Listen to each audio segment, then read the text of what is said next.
things are bad. The dollar buys a nickel's worth. Banks are going bust. Shopkeepers keep a gun under the counter. Punks are running wild in the street. There's nobody anywhere who seems to know what to do, and there's no end to it. We know the air is unfit to breathe, and our food is unfit to eat. We sit watching our TVs while some local newscaster tells us that today we had 15 homicides and 63 violent crimes, as if that's the way it's supposed to be. We know things are bad, worse than bad. They're crazy. It's like everything everywhere is going crazy, so we don't go out anymore. I've been lit for days. I wish my life was on a different page. I got peers and they got shit for brains. If you calm, you must have missed the rage. Me and the homies in our hundreds, but who's counting? We all ditched our rage. I got a biddy with a booty, don't stop. That shit clap like a crowd that 187 to cop. I know a guy with an IQ that's peaking the top. He got a felony on his sheet, he pushing a mob. There's a house of cards being built around me and you. No sign of the doors or windows, but they'll sell you the view. Most of these homebodies pay the rent, but ain't got a clue. It's the same old kidnapping, just the ransom is new. The world we living in is really stranger than fiction. My fucking strength and gave me pills to kick my Twitter addiction. Some of you folks fragile, scared to make a decision. Congratulations, your staleness is your prison. I don't want you to protest, I don't want you to riot, I don't want you to write to your congressman because I wouldn't know what to tell you to write. I don't know what to do about the depression and the inflation and the Russians and the crime in the street. All I know is that first, you've got to get mad. You've got to say, I'm a human being. God damn it, my life has I'm value. in the danger zone. The feds listen when I'm on the phone. I ain't special, that's just how it's going. Yesterday I had to smoke a clone. Got high enough to tap my dome. Started slurring like I'm Post Malone. It ain't an office, it's a rush to the loot. Outside a voting center, sign said, who got the juice? If we're a being capable of such a noble pursuit, then why ask the tree to stop making poisonous fruit? No system ever wanted us to win from the start. Imagine choking on the paint but still respecting the art. That's why these kids are willing to walk into the dark. And besides, a little danger can be good for your heart. You can peek behind the curtain, but it's on with the show. They think to shut this shit down, you gotta prove what you know. The only thing worse than clickbait from Donnie and Joe is the thought of either one of them fucking me slow. And when the 12th largest company in the world controls the most awesome goddamn propaganda force in the whole godless world, who knows what shit will be peddled for truth on this network? Television is not the truth. Television is a goddamn amusement park. We're all you know. You're beginning to believe the illusions we're spinning here. You're beginning to think that the tube is reality and that your own lives are unreal. You do whatever the tube tells you. You dress like the tube. You eat like the tube. You raise your children like the tube. You even think like the tube. This is mass madness, you maniacs.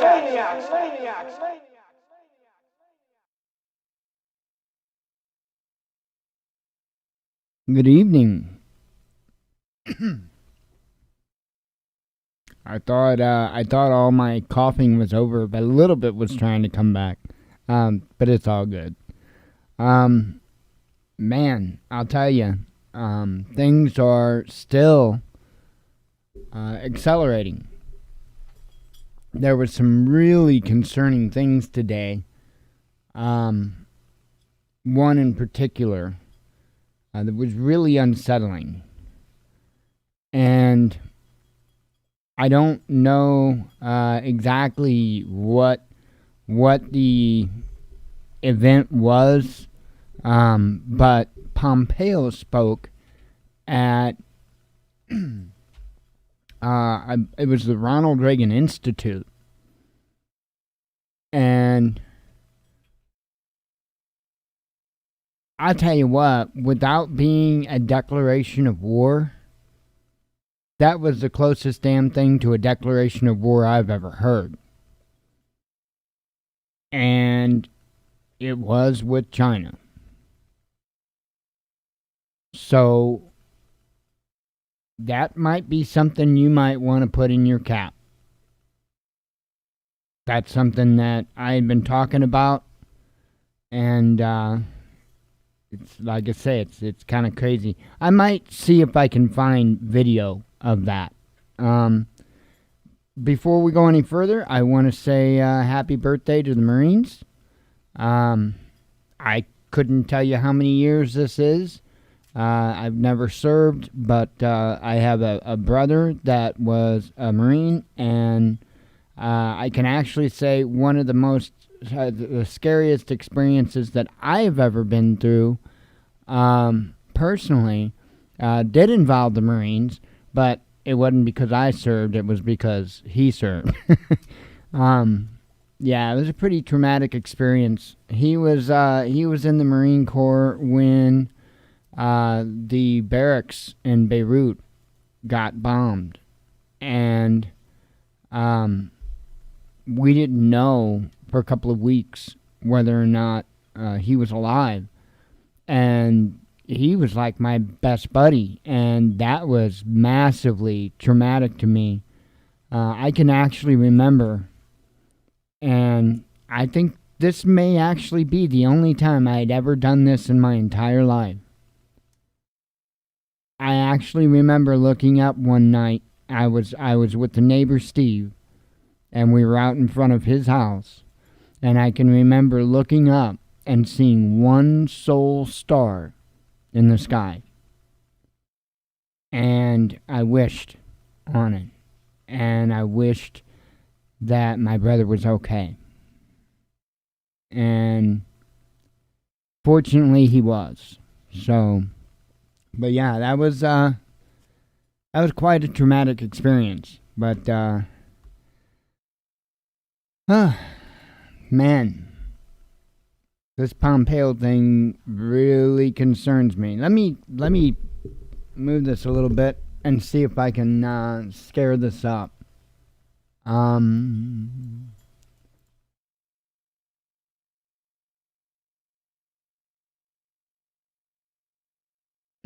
Came right up, Pompeo speech. 7 hours ago, live, Secretary of State holds media briefing. This is probably gonna be it. 30 minutes though? Hang on.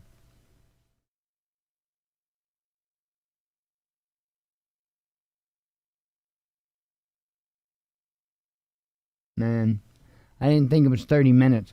But there's like, I think, a couple of parts to it, and he does a speech. Let me do that. Let me play the speech part, okay, of what he has to say.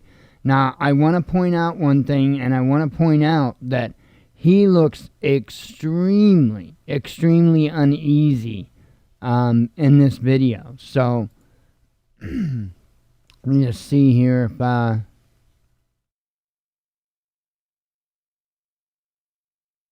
Oh, most of this ain't even him speaking, I don't believe.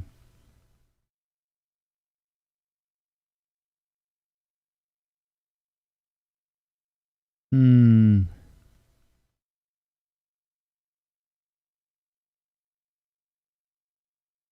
don't know if this was it or not. Let me see. I'll bring it up.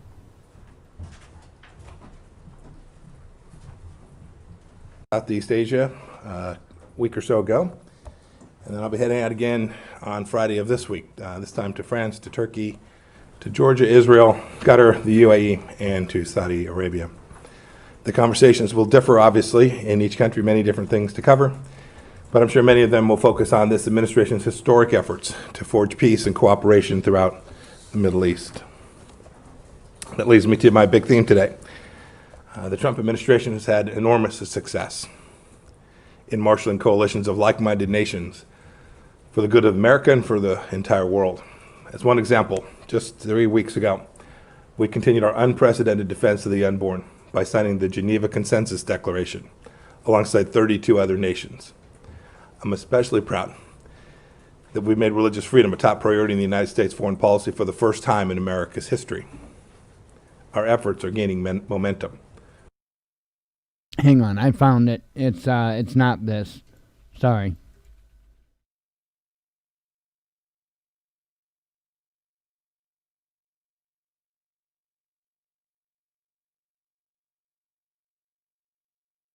Okay, let me rewind it where he starts. And here we go. Check this out.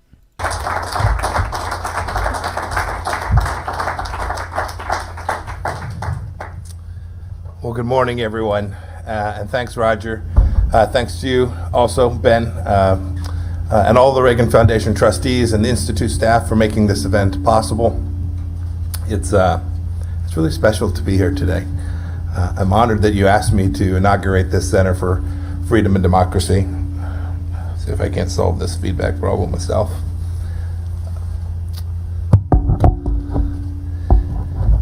As we were getting ready for this, my team was helping me get ready, I was reminded of a line from Emerson. I don't quote poetry often. I should do so more. The President Reagan quoted during his famous speech at Westminster in 1982. He said that an institution is lengthened by the shadow of one man. And there is no man who did more than Reagan to restore America's confidence and advance human freedom in the post-World War II era. And so there's no better first event for the Sutton Family Auditorium than continuing that work by launching this new institution 40 years after America sent our 40th president to the White House. The people watching online and those in this room are students of President Reagan. As a kid growing up in California, I got to see him in action as the governor.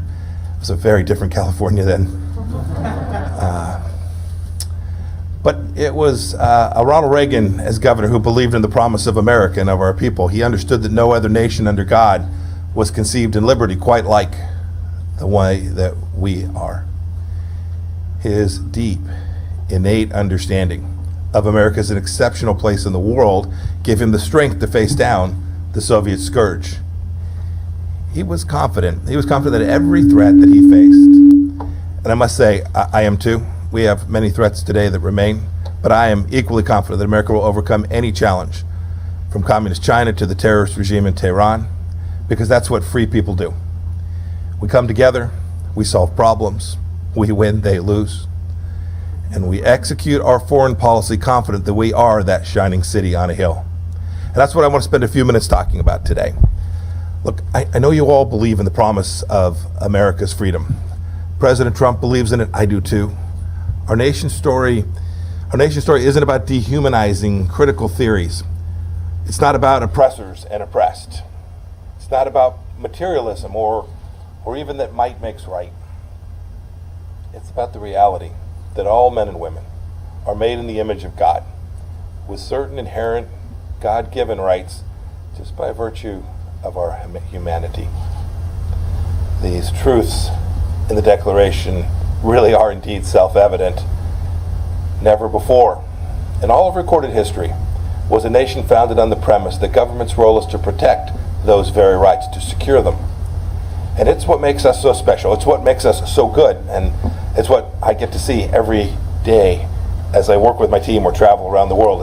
It's what always made our life so attractive to the strivers and those who are seeking a better world.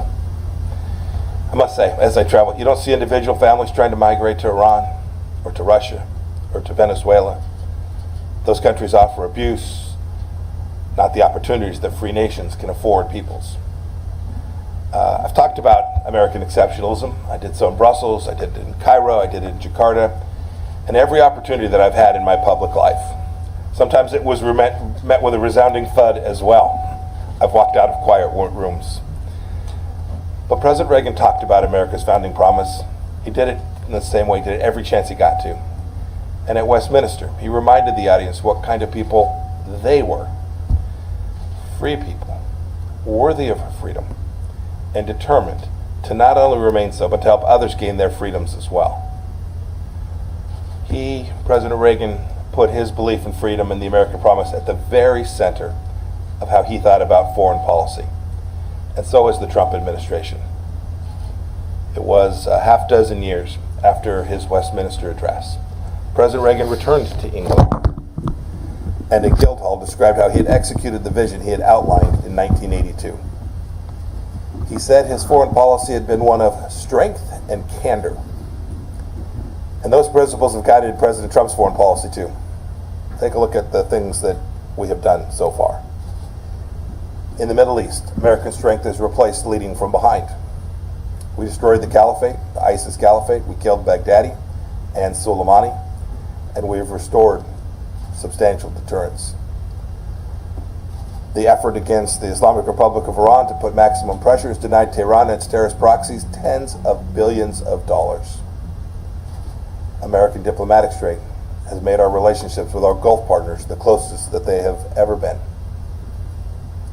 And by just simply recognizing Jerusalem, candidly recognizing Jerusalem as the capital of Israel, and acknowledging that the Golan Heights are part of Israel, we've helped secure our ally, the Jewish state, as central to the region's future. And it's, much to the chagrin of some here in town, has delivered peace and forged new ties of prosperity and security through the Abraham Accords. And we're not finished yet. Those pillars of strength and candor are also the foundation for America's policy towards the world's #1 threat to freedom today, the Chinese Communist Party. I've spoken about this at great length, and I have borrowed from President Reagan with great frequency in how we think about this challenge. For 40 years plus, we steered a course correction. We changed. Been handled with kid gloves.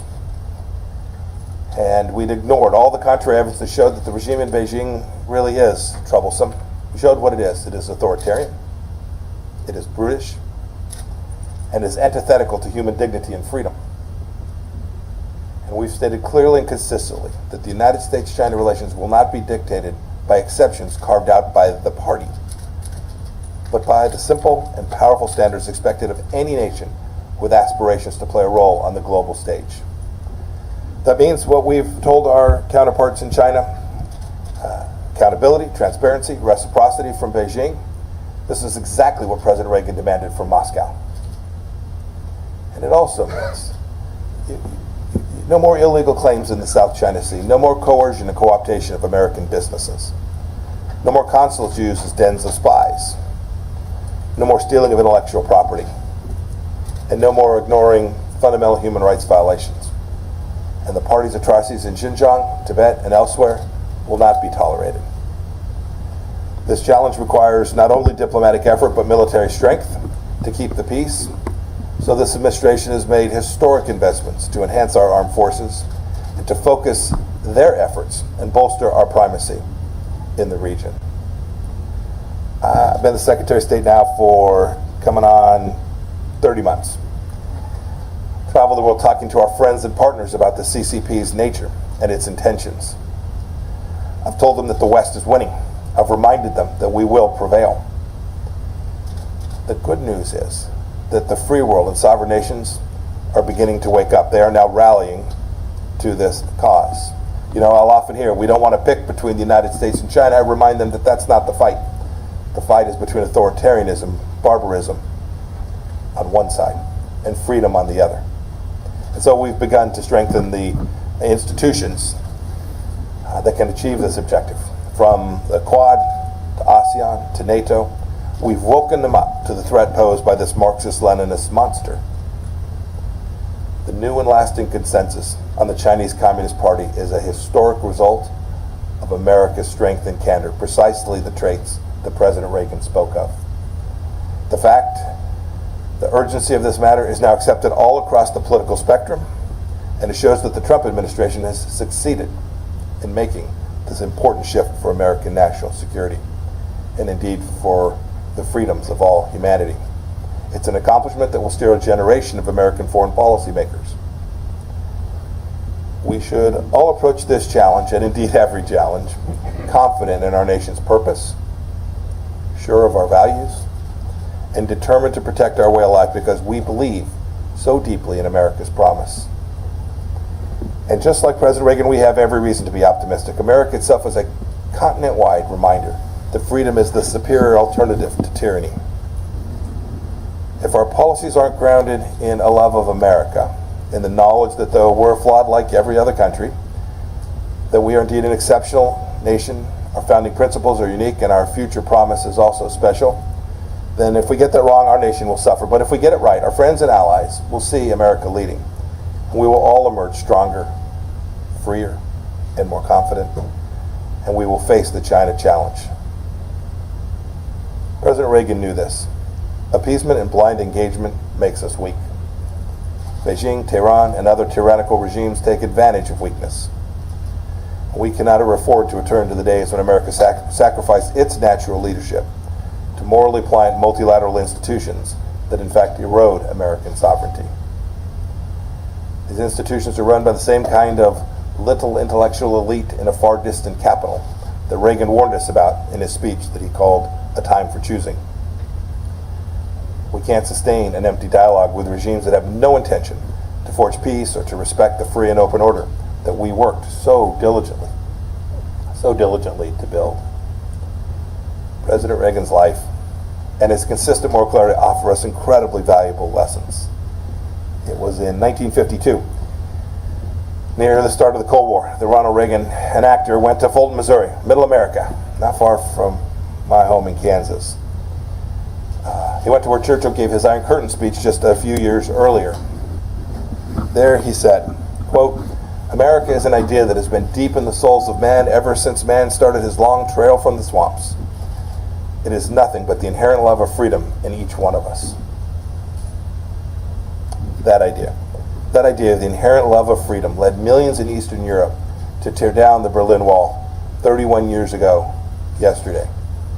And the Iron Curtain in the months that followed fell too. And we see in this desire for peace all across the world today. We see it in the people of Hong Kong waving American flags.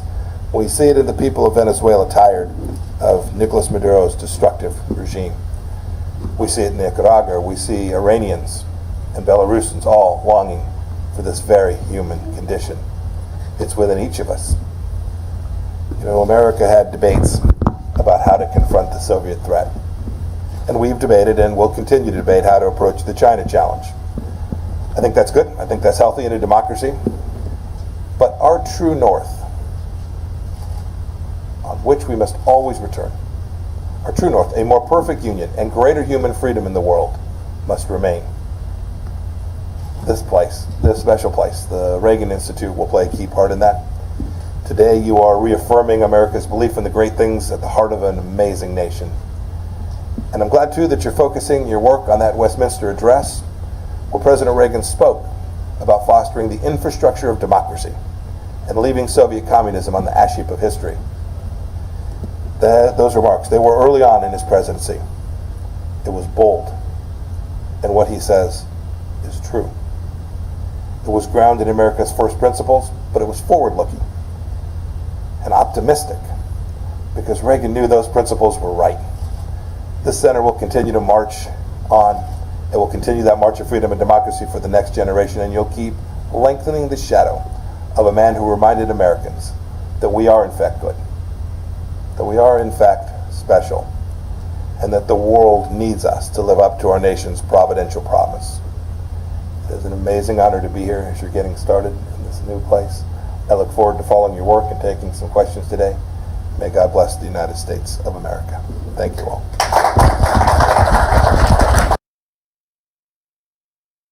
So there you go. Hang on. Okay. That should be a little better tolerable volume from me anyway. I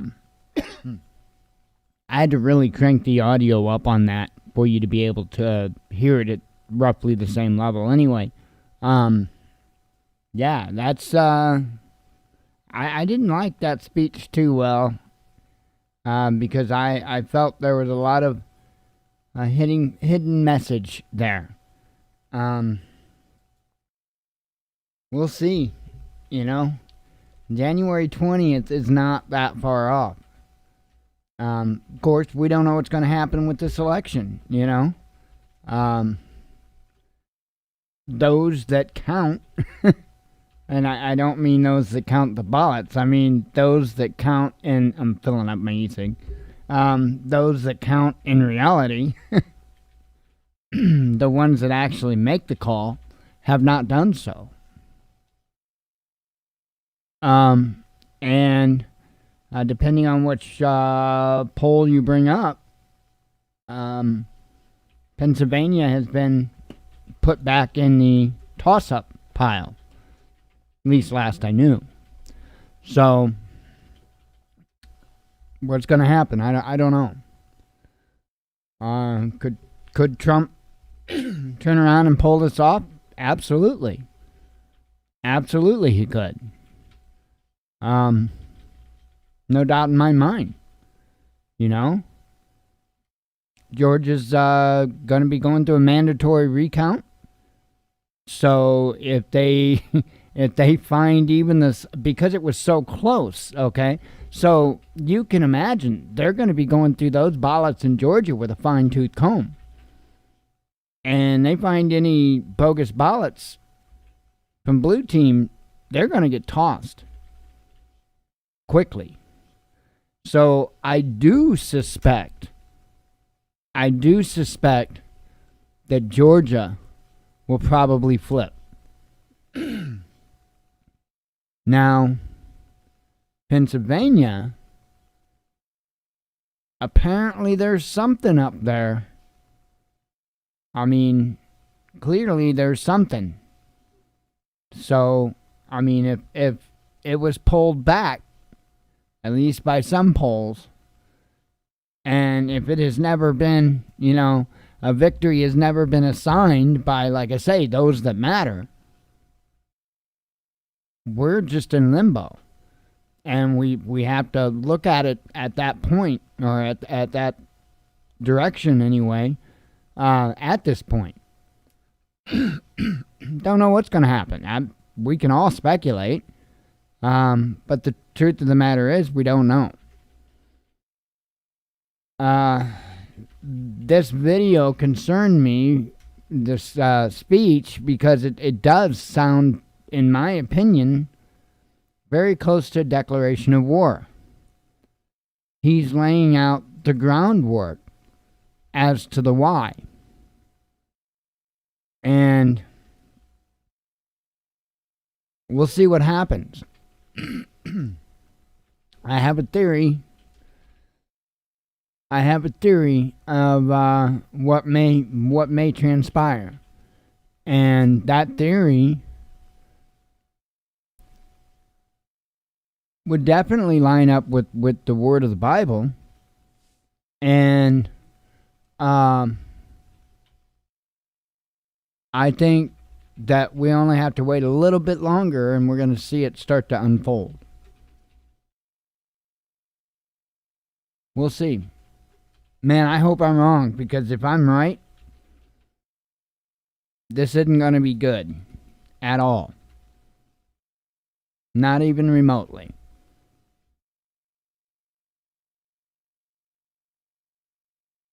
In fact,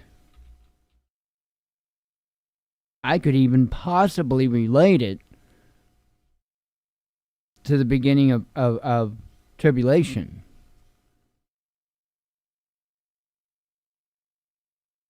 That's not good.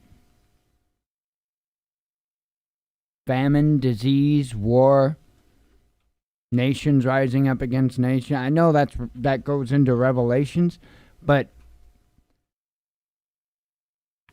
I think Revelation, I think it's more of an ending, not the journey. I think tribulation is the journey. Right? I think that's where you're going to see the famine, the pestilence, the war, the nations rising up against nations, ethnos against ethnos. I think that's the period of time before technical revelation, the technical, if you want to call it, the second coming.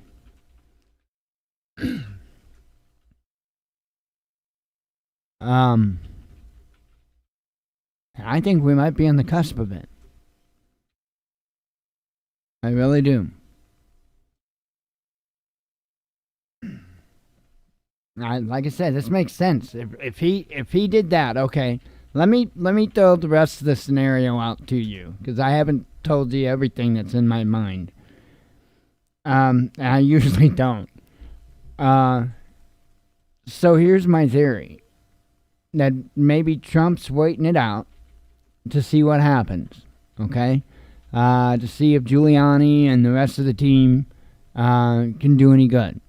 And if so, then continue on. If not, then before the curtain drops, if he goes to war with China, if he goes to war with China, think about it, folks. One false flag will get you to war real quick. If he goes to war with China, like I've said a million times, that war is not going to be limited to China, to their mainland. No. They're going to be dropping a few things on our soil too. You better believe it. These big countries are not just going to fight over there. They're going to bring the war over here too. Better believe it.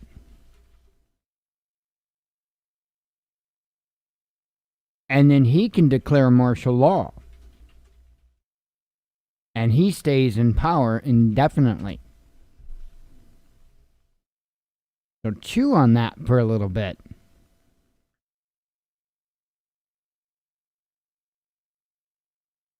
I hope that it's just a crazy thought, but it's one that I have to entertain. I have no choice but to entertain that.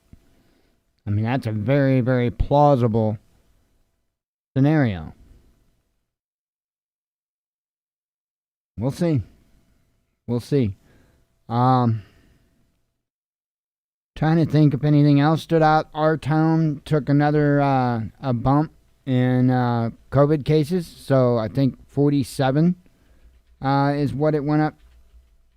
I think it went up 47. I do have that information. My website's not loading. Our servers in Europe, I'll try it again. Our servers in Europe, and once in a while, I don't know what happens. To be honest, I think the issue is in their firewall. I think their firewall gets screwed up. And there's some places, there's some internet providers that can access it. Like if I turn the Wi-Fi off on my phone and just use the mobile network, brings the website right up, no problem. But my computer won't. Or if I turn the Wi-Fi on my phone, it won't.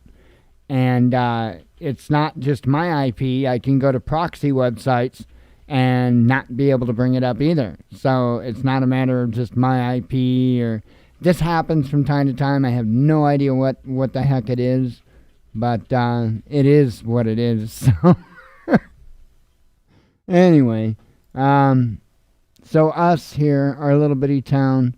we are now up to 757 total confirmed. That's up from 715 yesterday, which is 42. That's what it is. 42. An increase of 42 in 24 hours. Now, mind you, we're not a big town. And the way that, if you play the numbers out, the way that this is increasing, now this is mind-blowing.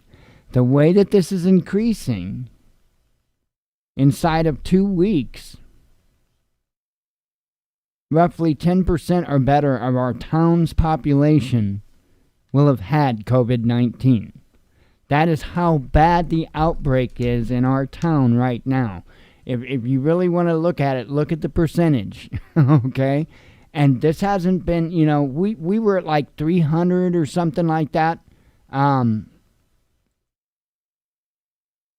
up until it really started to hit hard. It was like right at like 300 or something. And then it just, bam. That wasn't that long ago that it was like at 300. Now we're at almost to 760. So, I'm telling you, inside of 2 weeks, maybe even one, little past one, maybe. We'll see. Because I have a feeling that there's going to be exponential growth from here. How much? I can't say. I don't know how many people here are wearing masks and whatnot. I have no idea. I'm not out and about. So, I don't know. But this is crazy. Like I say, 10% roughly. That's quite a few. And I don't think it's going to stop. And I don't think in our particular area that you're going to get a fair amount of the people to wear masks.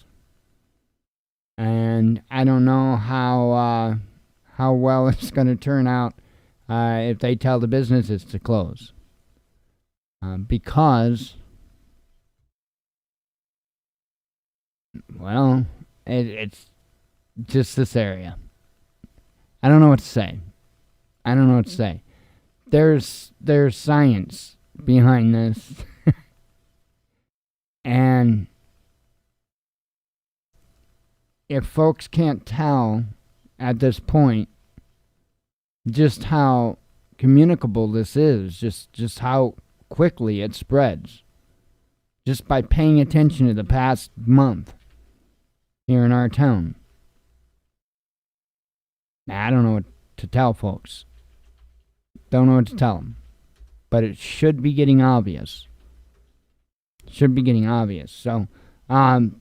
U.S. numbers, right? Remember yesterday was kind of low, and I told you, we might be able to expect a little bit of a lull, maybe 2-3 days of a lull. We didn't get it. We're right back up. Now, mind you, the number that I have here, 1,228, that's the number that it's at now.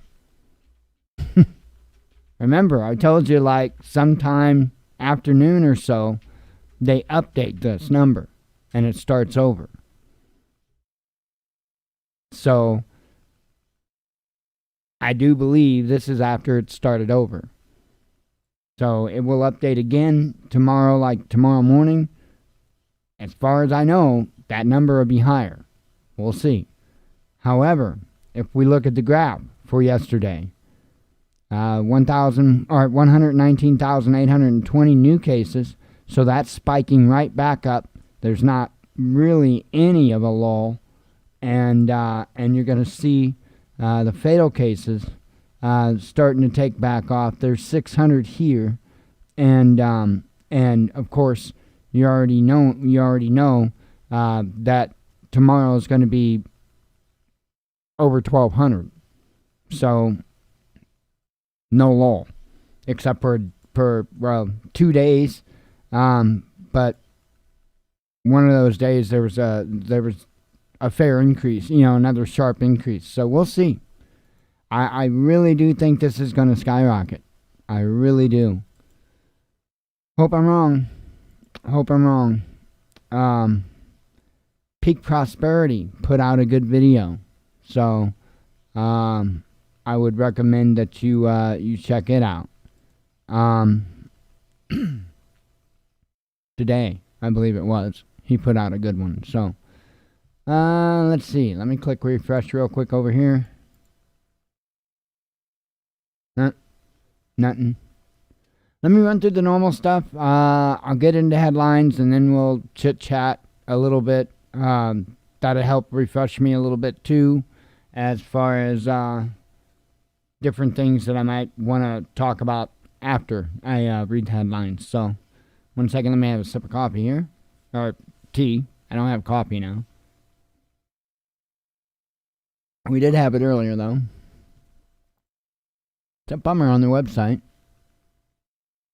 Alright. Well.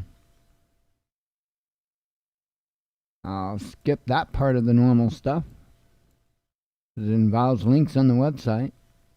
I already went over the COVID numbers, so actually I guess I'll go right into headlines. Let's see. Have me a vape.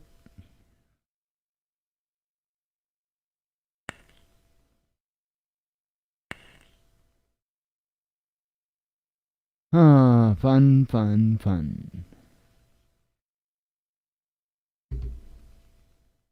Alright. Starting with stuff I put out last night. EU. EU.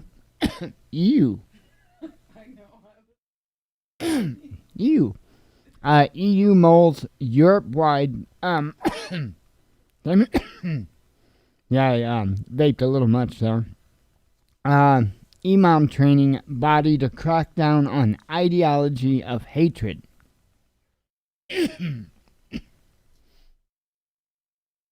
Alrighty. Let's see. Russian peacekeepers board planes for deployment into Nagorno-Karabakh conflict zone. Impeachment or coup. Again, that was last night, so you're going to see more headlines involving that. Impeachment or coup. Peru Congress votes to oust president over moral incapacity. A DOJ election crimes chief resigns after AG Barr approves probe into 2020 presidential vote. Kind of interesting, is it not? PTSD. Now we're to today's news, what I started putting out this morning. PTSD, panic attacks, insomnia. 1 in 5 COVID-19 patients develop mental illness within 3 months, a new study finds. 1 in 5. That's kind of interesting. Nagorno-Karabakh leader concedes military defeat, blames Middle Eastern mercenaries, COVID-19 outbreak, fatigue, and Turkish drones.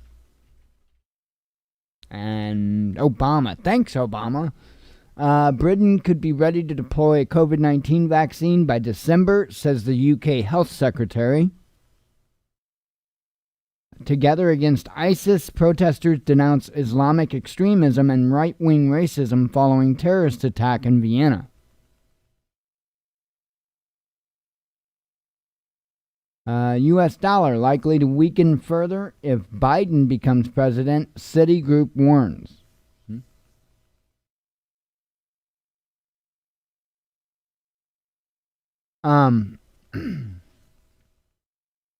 Let's see. Let's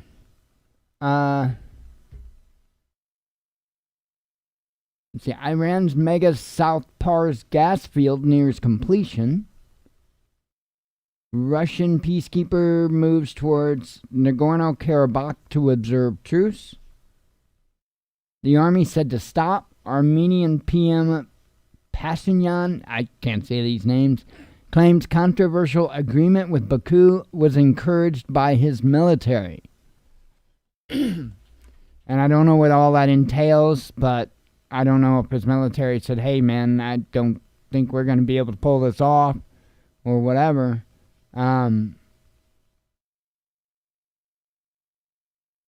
If that is what happened, good on them, whatever the reason, good on them, I'm not a fan of war. I'm not a fan of war. It's a rich people's game, man. We everyday average people have, for the most part, have no interest in fighting with others. Just because there's an imaginary line drawn on the soil and they happen to be on a different side of it. Makes no sense. Doesn't to me. If it does to you, okay, but makes no sense to me. ISIS-linked Islamists behead more than 50 people on football pitch in Mozambique.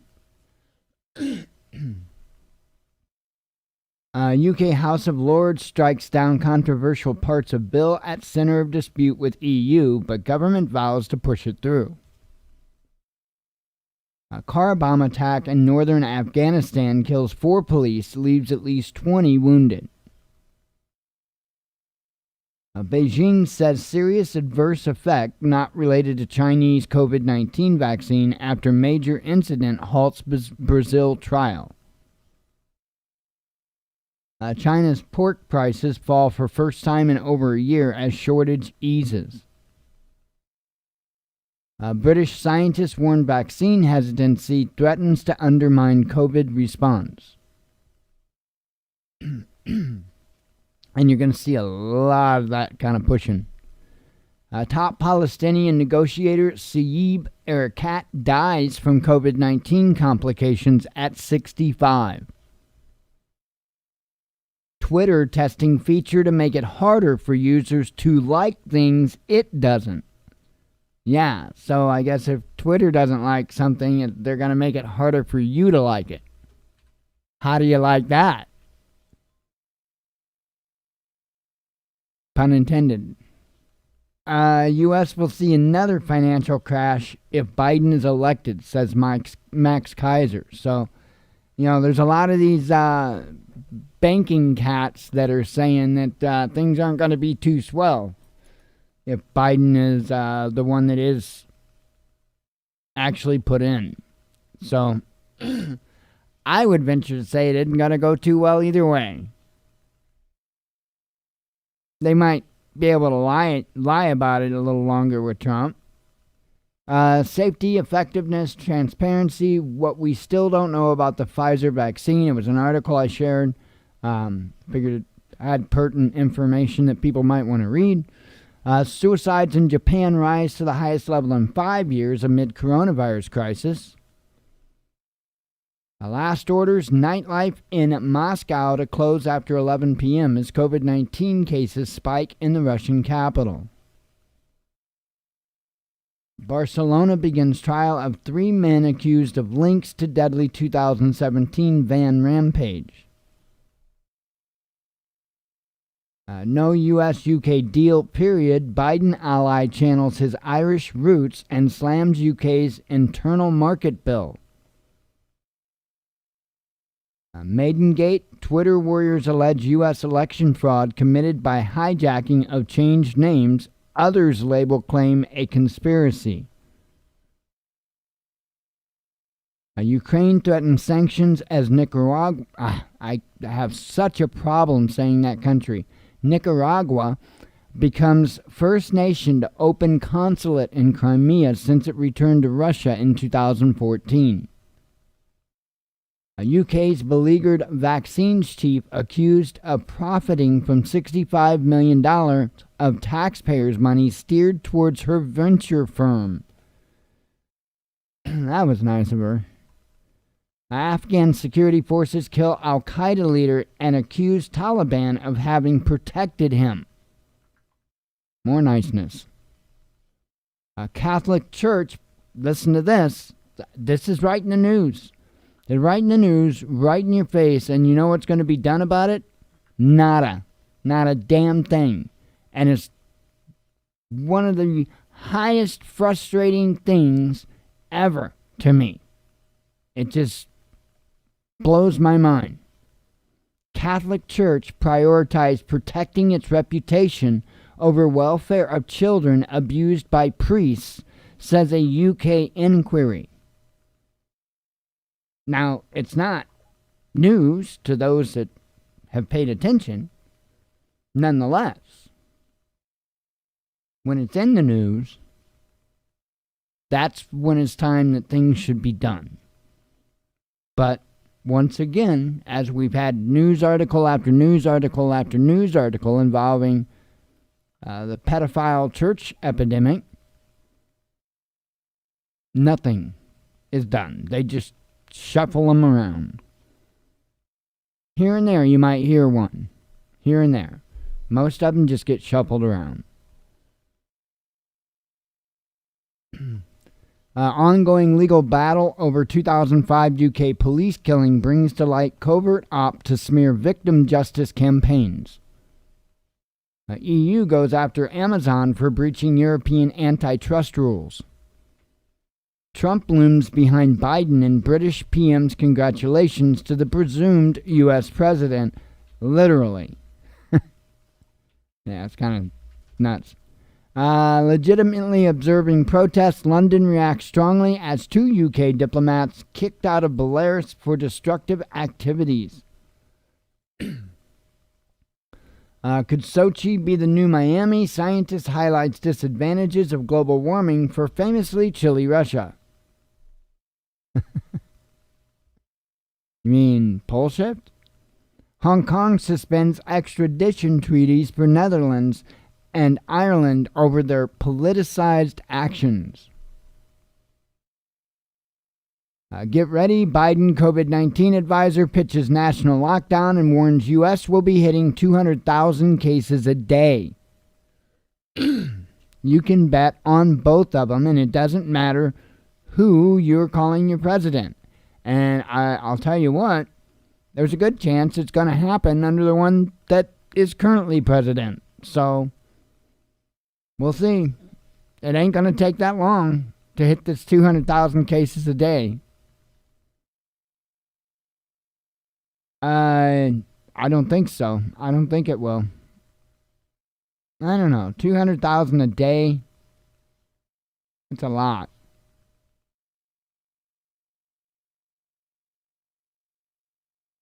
Possibly.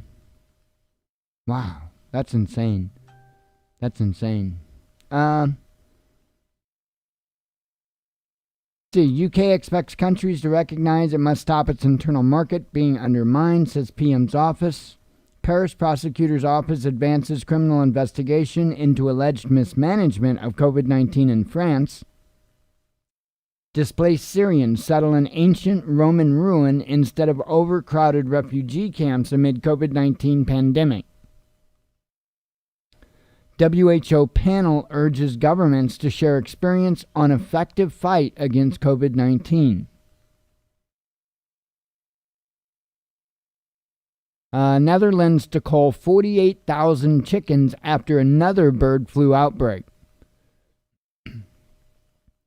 Obama official sets off alarms by claiming Biden is already speaking to foreign leaders about agenda as president. And I kind of think he's said such himself.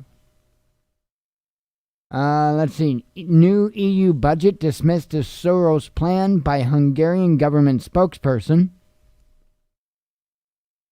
Francis Macron calls for EU border reform after terrorist attacks, favors founding European Security Council. If I wasn't governor of New York, I would have decked Trump, says Cuomo. U.S. blacklists more Iranian companies amid rumors of sanctions flood to sink nuclear deal for good. Clashes on the streets of Lima after Peru's President Martin Vizcarra ousted and successor sworn in. Nagorno-Karabakh peace, battlefield victory for Azerbaijan, diplomatic win for Russia, Armenia saved from catastrophic defeat. Safer world, ? Stoltenberg calls on international community to get rid of nukes, says NATO members should keep theirs for now. Undermining democracy, Secretary of State Pompeo triggers outrage by heralding smooth transition to second Trump administration. Let's see. Danish PM apologizes after illegal cull order of entire mink population over COVID outbreaks. Biden calls Trump's refusal to concede election an embarrassment that will not help the president's legacy. Biden's COVID-19 advisory team features death panel doctor who suggested no one needs to live past 75. All right, now I'm telling you, man. I'm telling you, this Affordable Care Act, let's call it what it's called. We need to knock it off and stop calling it Obamacare. Seriously. We need people to understand what it is, the name of it, the actual name, Affordable Care Act. And it's not any good. It's bad news. And if Biden turns out to be the one on top, and we aren't in the middle of a big-ass war by then, you better pay attention real damn quick, because you're going to get the Affordable Care Act shoved so far up your butts, you'll be able to see it backwards. I'm telling you, it's not good. I've read it. I'm that lame and boring. I've read it more than once. It's not good. You don't want it. And if this cat was involved in that, you don't want this cat involved in COVID or anything. Nope. Watch 20 Russian military cargo planes land in Armenia as first 400 peacekeepers assemble for deployment to Nagorno-Karabakh. Ah. And I think that is them. Yay! Let's check their website. We're rolling the dice. Rolling the dice. Come on. Come on. Ah, ain't gonna do it. Ain't gonna do it. Oh well.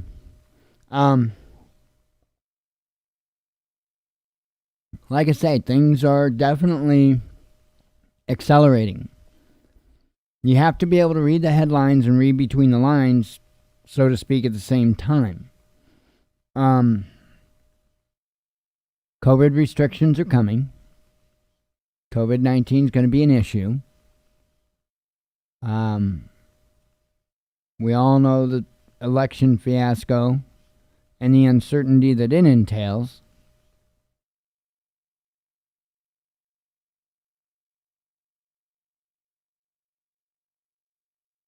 I'm telling you, man, we aren't in a good position.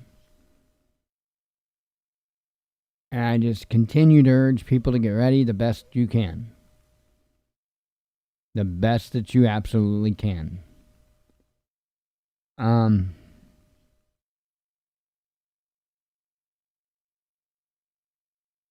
really do think that inside of a very, very short amount of time, like a month, we're going to be hurting again from COVID.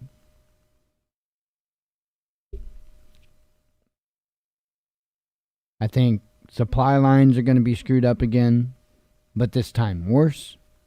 This time I do believe it will be much worse. To the point to where people really can't get needed things. We were close to that before. Really close to it. And we'll see, you know.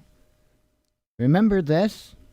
Remember that we were running out of a lot of medications because they come from China and nothing was coming out of China?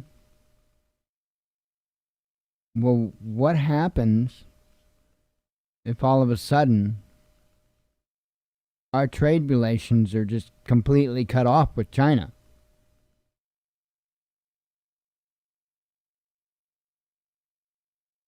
Right there is just one singular issue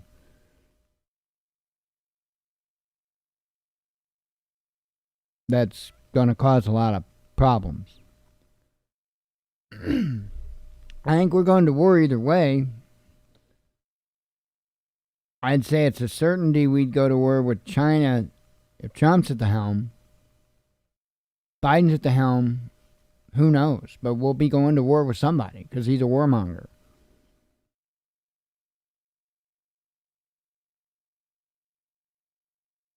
Man, not good. Not good. See, we're kind of out of countries in the Middle East to bomb, pretty much. I mean, we've got Iran. We could go pick on them, but are we going to do that? Would Biden do that?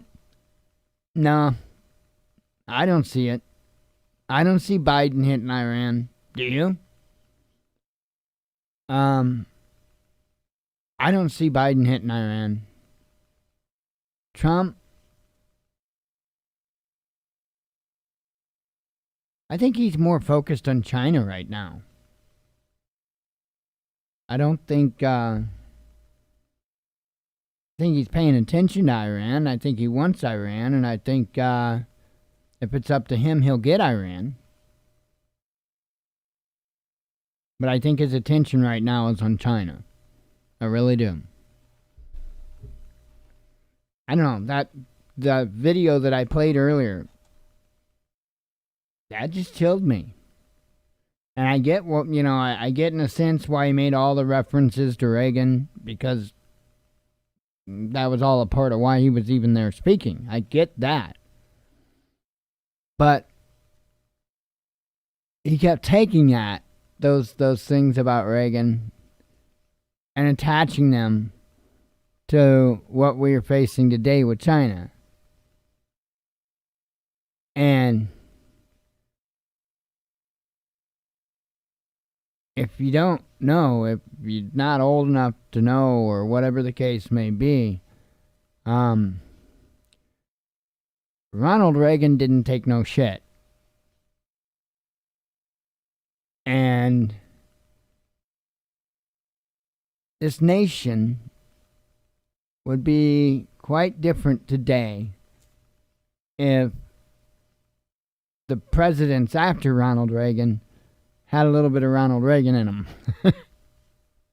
Telling you, it's totally different. After that, things changed. After Reagan, a massive change in the United States of America. Massive.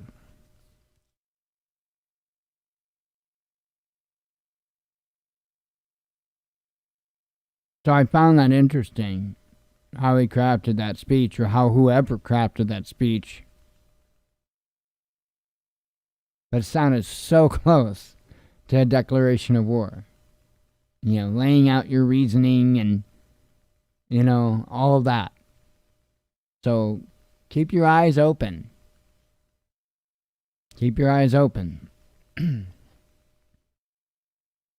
Like I say, if that happens, if we go to war with China, China's going to go to war with us, and we're gonna be put under martial law, real quick like. We may even lose the power grid, real quick like. I don't know, but that's something we are certainly looking at.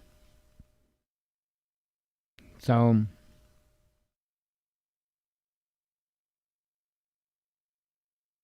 I don't know what to tell folks other than continue getting ready. Like I said, go ahead and start staging things. Make sure that everything you need is readily available. Because if you don't, man, I'm telling you, when you need an item the most, you're not going to have it. And that one little slip up could cost you everything.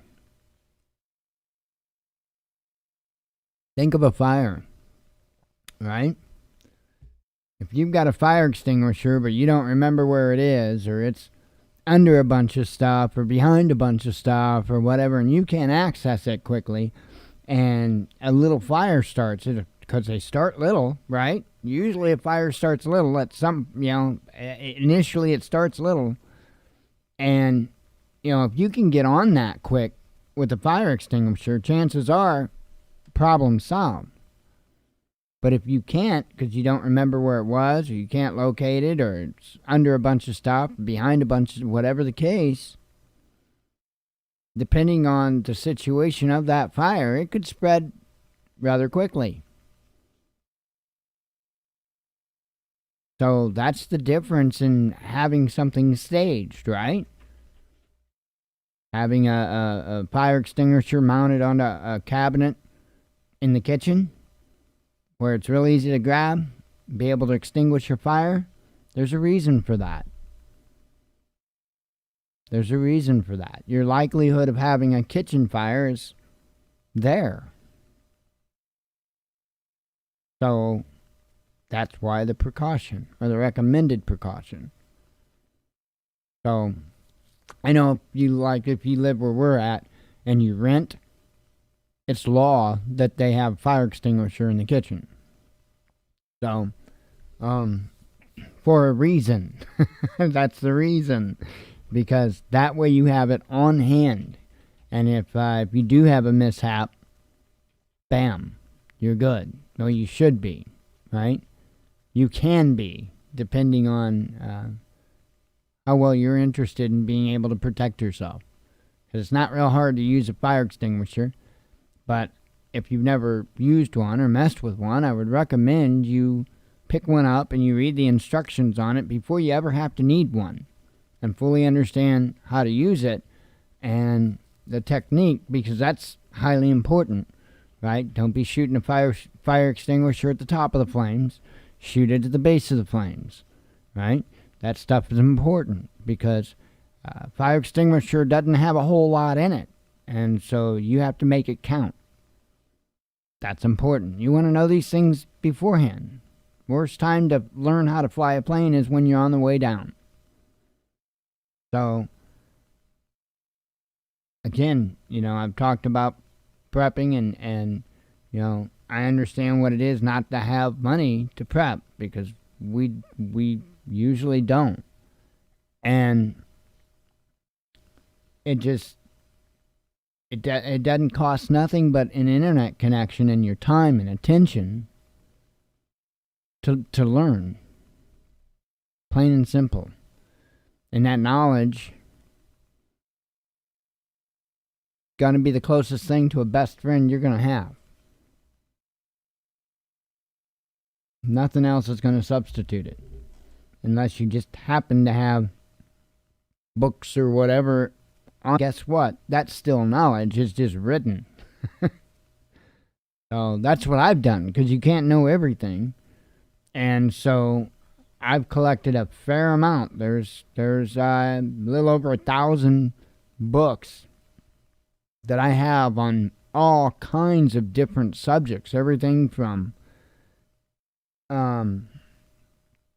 animal husbandry to soap making to butchering, you name it. I mean, just all kinds of stuff. And then, of course, all the common survival handbooks are all in there. All that stuff. And like I say, there's just over 1,000 books that is on all of my mobile devices because I copy that folder to every single mobile device. It's copied. I've got it on my computer. I've got it, and I always keep a master file updated because I do add to it. And I'm telling you, that's the way to do it. You can't know everything. And if you can have physical hard copies, I recommend it. But I can't afford that. And don't have the room for it. Yeah, I mean, I don't have a room to put an entire library in. But I do have room on a little bitty SD card, and as long as I at least have some devices that make it, I'm golden in that area. But what I did do is I tried my best to prioritize the different areas, and I picked a couple specialties, and then went with the basics of everything else on how to survive. So you want to pick a couple specialties because you want to be an asset. All right? That's very important. You want to be an asset. Not an asshole. An asset. Right? I mean, sometimes you got to be an asshole, but you much rather be an asset. Yeah, it's just one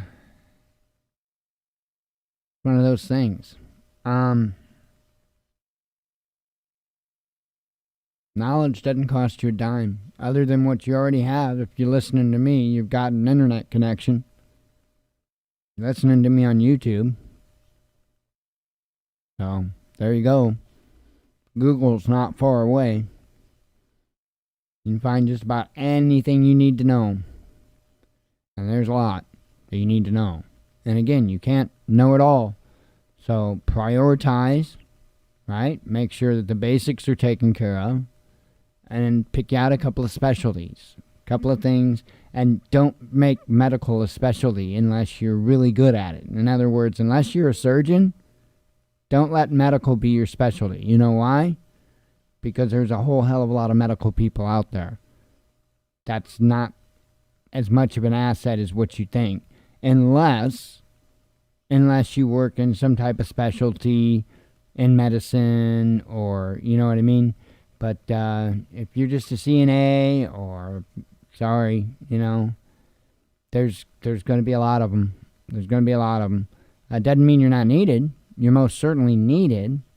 But when I say be an asset, I mean be an asset to the level to where they can't go without you. That's different, right? If you are somebody that knows how to provide power back to a region, even if it's a small one, okay, that's an asset. If you know how to build gasifiers and put them on tractors and vehicles and whatnot, so that you can operate those vehicles via running wood or burning wood instead of having gasoline or diesel fuel, that makes you an asset. If you can repair things, if you can fabricate things, if you can machine, if you can weld, if you can do these type of things, you are going to be an asset. There's not a lot of people out there that are skilled in machining and welding, okay? You see what I'm saying? It's not like being a CNA, and I'm not knocking on CNAs. Please don't think I am. I want you to look at the numbers here, okay? So look for that. I'm trying to give you an idea what to look for when it comes to an asset that you want to pour into. You definitely want to pick something that there's not a lot of people in. That there's just not a lot of people. And the more important it is to survival, the more of an asset it will make you. And this is important, because you have to put yourself in a position of strength. That's what you're doing. You're putting yourself in a position of strength via knowledge. There's no better way to do it.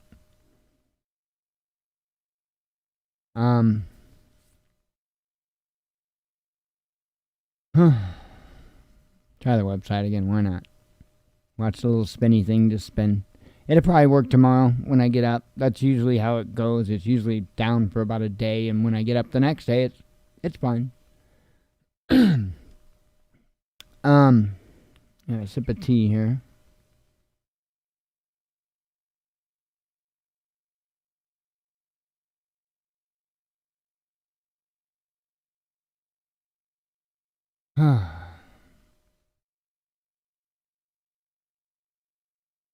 I don't know. I'll tell you what.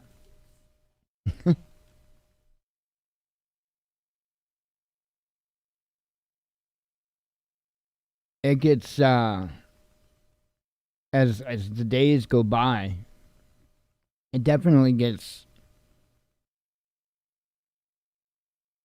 I don't know if eerie is the word, spooky, haunting, almost. It's real strange.